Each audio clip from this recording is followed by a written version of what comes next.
राजकुमार भाटिया कमल का धनी आदमी है, उसको फंड लाना भी आता है और फंड लगाना भी आता है। साथियों, मैं सबसे पहले दिल्ली पुलिस को हाथ जोड़ के प्रणाम और नमन करता हूं, क्योंकि आप लोगों की बदौलत दिल्ली सुरक्षित है। मैं केवल आपको खुश करने के लिए नहीं कह रहा, क्योंकि मेरे परिवार में से बहुत सारे लोग दिल्ली पुलिस में भी रहे और अन्य राज्यों की पुलिस में भी रहे। मेरे सगे ताऊ जी हरियाणा पुलिस में इंस्पेक्टर रिटायर्ड हुए थे 1977 में। मेरे बड़े भाई एसीपी श्री विपिन भाटिया जी पिछले साल ही रिटायर्ड हुए हैं और मेरे ततिया ससुर दिल्ली के पूर्व कमिश्नर श्री अरुण भगत जी, जिनका पिछले साल देहांतवास हो गया, वो मेरे ततिया ससुर है। इसलिए मेरे को पुलिस की नब्ज, दर्द, पीड़ा और खुशियां सब मालूम है। और मेरे चुनाव प्रचार की बागडोर संभाली हुई है Shri DK Sharma ji, ACP retired.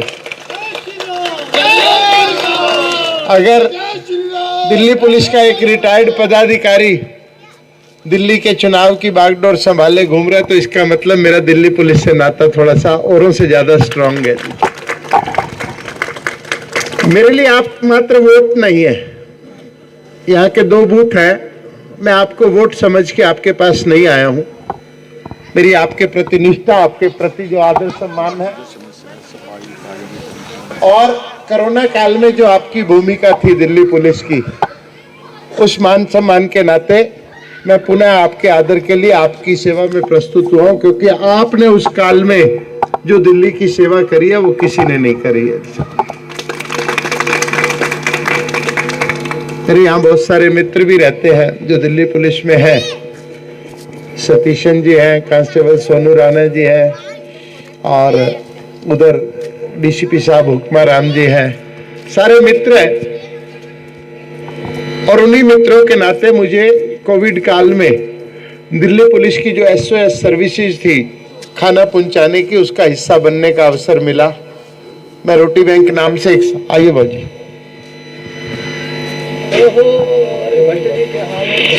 रोटी बैंक नाम से एक संस्था चलाता हूं।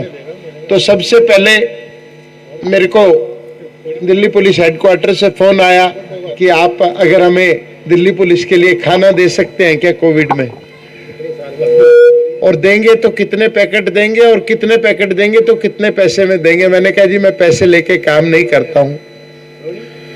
और हम लोग पहले 15 दिनों में जब श्रमिक दिल्ली से भाग रहे थे, छोड़ के भाग रहे थे, बहुत बदहाली का आलम था और दिल्ली पुलिस के लिए भी एक बड़ी चुनौती थी उस समय।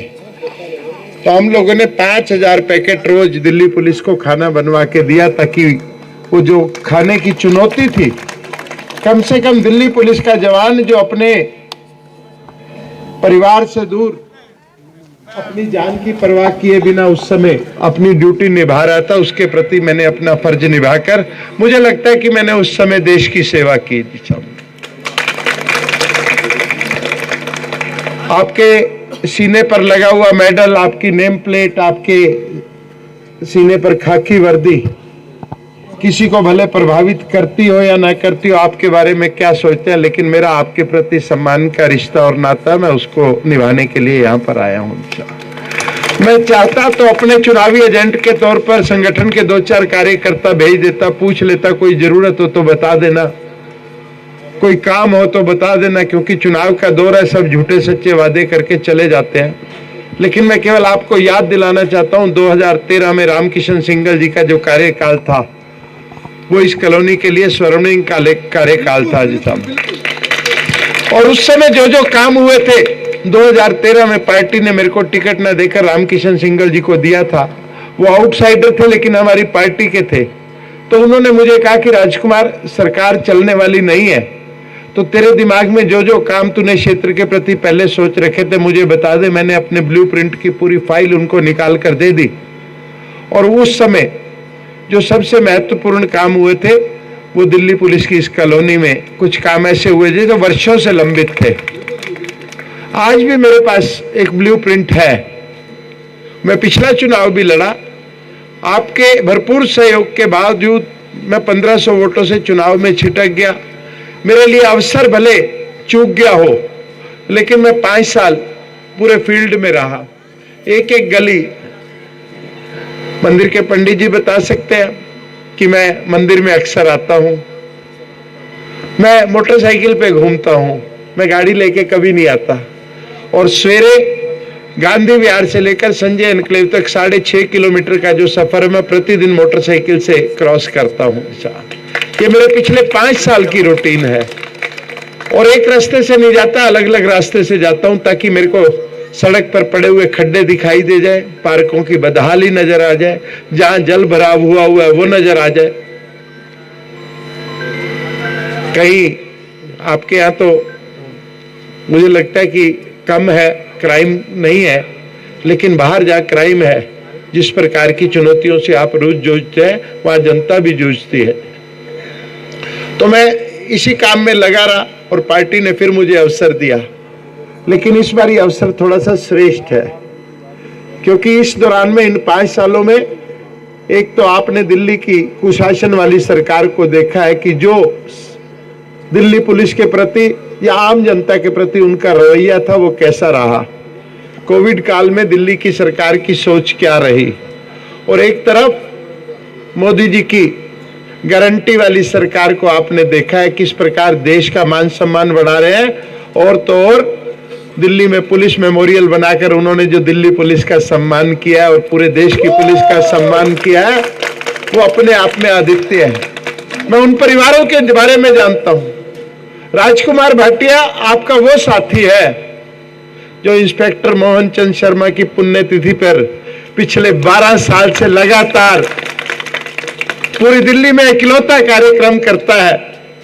19 सितंबर को आदर्श नगर पार्क में एक बड़ी ज्योत जलती है और दिल्ली पुलिस के सम्मानित अधिकारी आकर उसमें उस इंस्पेक्टर मोहन चंद शर्मा को श्रद्धांजलि अर्पित करने के लिए आते हैं।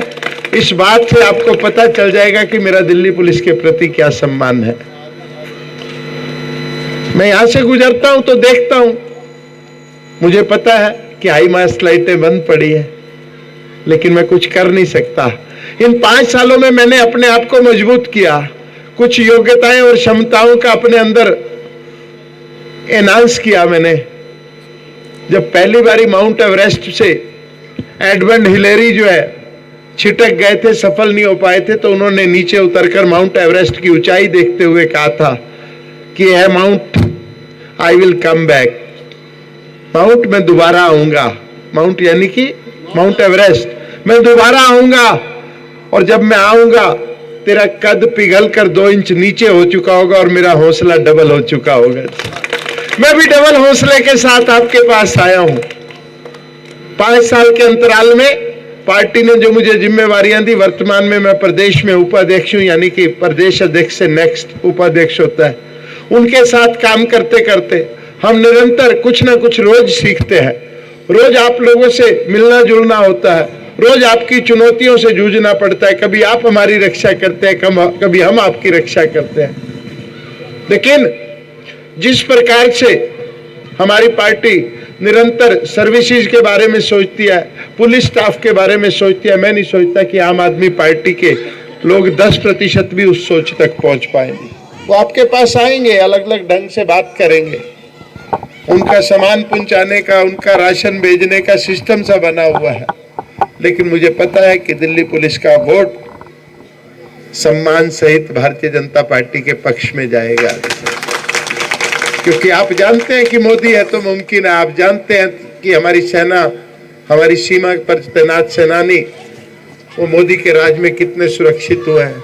आप जानते हैं कि दिल्ली पुलिस और अन्य प्रदेशों की पुलिस किस प्रकार से व्यवस्थित ढंग से उनके ऊपर काम कर रही है। और जो अभी आपने थोड़े दिन पहले देश की संसद ने 3 कानून पास करके आपको जो एक ओहरा दिया है, वो भी अपने आप में एक अद्वितीय मिसाल है।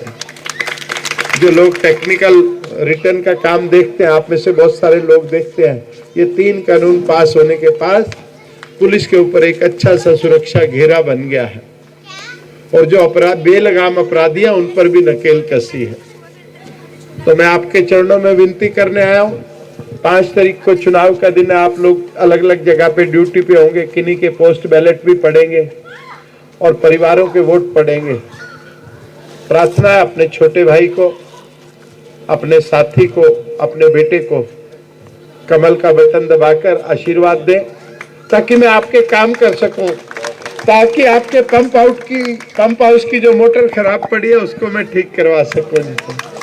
आपके यहाँ पानी की लाइन मुझे पता है वैसा, आप और जो बताने हैं बता दो। मेरे एजेंडे में पहले 1 साल की प्राथमिकता में दिल्ली पुलिस लाइन का सारा एजेंडा मेरे विजन पेपर में ऐड होगा।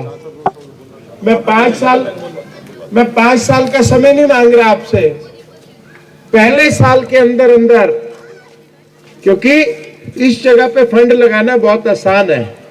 लोग कहते हैं मुश्किल है, मैं कहता हूं बहुत आसान है, क्योंकि दिल्ली पुलिस भी इसमें सहायता करती है, पुलिस के फंड्स भी इसमें सहायता करते हैं, और जहां जहां जरूरत होगी राजकुमार भाटिया कमल का धनी आदमी है, उसको फंड लाना भी आता है और फंड लगाना भी आता है।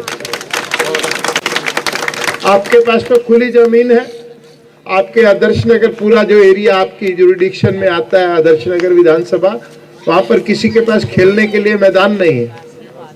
पूरी आदर्श नगर विधानसभा में एक भी स्पोर्ट्स कॉम्प्लेक्स नहीं है, जरूरत आपको भी है। मैंने पुराने प्रतिनिधियों से पूछा कि भैया कैसे ये जरूरत पूरी होगी, कह रहे जी जमीन नहीं है। तो मैंने जमीन दिखा दी। मेट्रो स्टेशन मजलिस पार्क के पीछे 23 एकड़ जमीन सेना की पड़ी है, जो 1921 में सेना को अलाट हुई थी। जब जॉर्ज पंचम का यहाँ पे राज्याभिषेक हुआ था, तब सेना को घोड़े की अस्तबल बनाने के लिए वो जमीन दी गई थी। लो लाइंग एरिया था, यमुना का लो लाइंग एरिया था। आजकल वाटर रिचार्ज जोन के तहत उसको थोड़ा बहुत पानी भरता है और फिर सूख जाता है। अगर पुलिस को लैंड एक्सचेंज पॉलिसी, सेना को अगर लैंड एक्सचेंज पॉलिसी के तहत वो जमीन द्वारका में या कंटेनमेंट एरिया में कहीं ट्रांसफर कर दी जाए, तो ये 23 एकड़ जमीन डीडीए के पास फ्री हो जाती है, और उस डीडीए की लैंड पर 23 एकड़ में एक स्पोर्ट्स कॉम्प्लेक्स बनाने की और 2000 गाड़ियों की मल्टी लेवल पार्किंग बनाने का स्वप्न मेरे दिमाग में है। आप सोच सकते हैं कि हमारे बच्चों के लिए कहीं भी आजकल लाइब्रेरी नहीं है, और आपके फ्लैटों में उतनी जगह नहीं है कि आप बच्चों को सेपरेट रूम दे पाए। अगर इतनी खाली पड़ी जगह में कहीं लाइब्रेरी रूम बनेगा, कहीं रीडिंग रूम बनेंगे, तो निश्चित रूप से उसका फायदा हमारे बच्चों को होगा। आजकल बच्चों को अलग अलग कंपटीशन करने पड़ते हैं, 18-18 घंटे बच्चे पढ़ते हैं, लेकिन घर में माकूल माहौल नहीं मिलता पढ़ने के लिए, वो बाहर जाकर पढ़ते हैं। अब वो जमाना भी नहीं रहा कि जैसे आपने संघर्ष किया हो बच्चे लाइट हाउस के नीचे पढ़ लें। कोई भी वुडलैंड नहीं है जहाँ पर बच्चे, जब हम पढ़ते थे तो टैगोर गार्डन में एक वुडलैंड हुआ करता था, बच्चे पढ़ने वहां जाते थे। और आज स्थिति यह है कि बच्चे बाहर नहीं रहते, तो इस प्रकार से रीडिंग रूम, लाइब्रेरी की जो जरूरत है उसको पूरा करने का प्रयास करूंगा। मेरे पास छोटे छोटे अलग अलग विजन है। आपकी कॉलोनी में घुसने के लिए अप्रोच रोड कैसा होना चाहिए वो मेरे दिमाग में है, सड़कें टूटी हैं वो मेरे दिमाग में है, और आप ही की नहीं हर कॉलोनी की मेरे पास बिल्कुल बिंदुवार सारी चीजें हैं। क्योंकि राजनीति में मैं पैसा कमाने के लिए नहीं आया हूँ। मेरा राजनीति में आने का जो पीरियड है, मेरे जीवन की तमाम बुनियादी जरूरतें पूर्ण होने के बाद मैंने राजनीति करनी शुरू की है।